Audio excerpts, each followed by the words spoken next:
All right, so this video is just going to go over some of the quick organizers that I use to help me get started. First of all, it's very difficult for me to remain organized. I can get started, but then I try and perfect things, and I kind of lose the plot. But these are some of my go-tos that I use constantly whenever I feel like I need that little extra boost to get things done or I have a lot of work to do.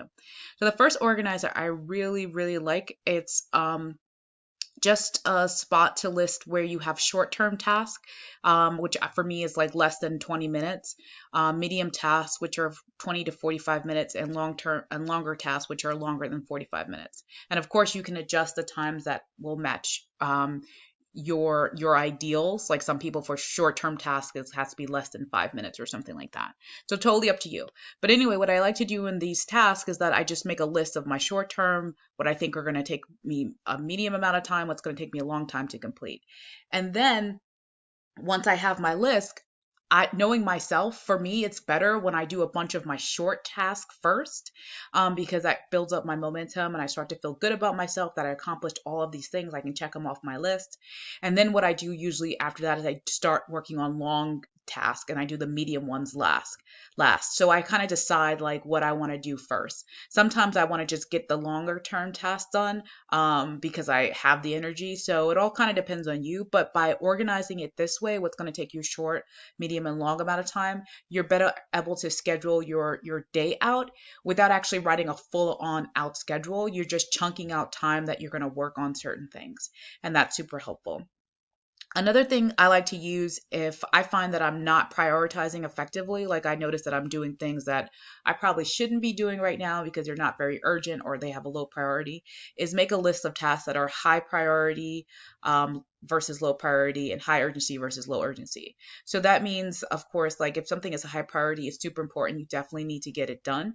But something can be a high priority but have a low urgency, meaning that it's not due right away.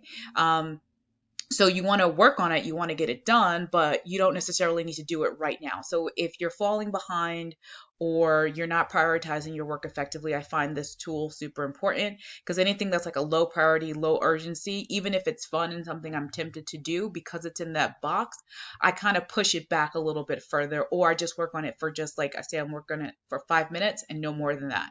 And then I got to move on to something that's a high priority or high urgency. The last thing I added here is just a calendar. This calendar was designed for the school year, so there are things like schools closed because of X, Y, and Z. Schools no longer closed because of Election Day, since we're going to be working remotely at least until May 15th, but I have it until the end of the year. This way you sort of have a sense of, what day it is, because it's kind of hard when we're not in school. And then you can add things that are due, like you can add due dates here, and things that you've actually accomplished here as well, just to keep you motivated. So I know working from home can be hard. It's also a good idea to think about when's the best time of the day for you to work. For me, it's early in the morning. That's when I'm least distracted. However, the downside to that is that I also love to be outside early in the morning, walking, jogging, or whatever. And so I have to sometimes make that decision. And that goes back to this box, using these boxes here. So even though something can be a high priority for me, like jogging and exercising, it may be a low urgency because I don't necessarily need to do that now. So once again, just find the best times of the day for you to work. Try to carve out some quiet time and communicate with the people that you live with. Like if you need that quiet time, please, I need it to be quiet at this time, or whatever the case may be. And set timers for yourself. Don't expect to get it all done at once.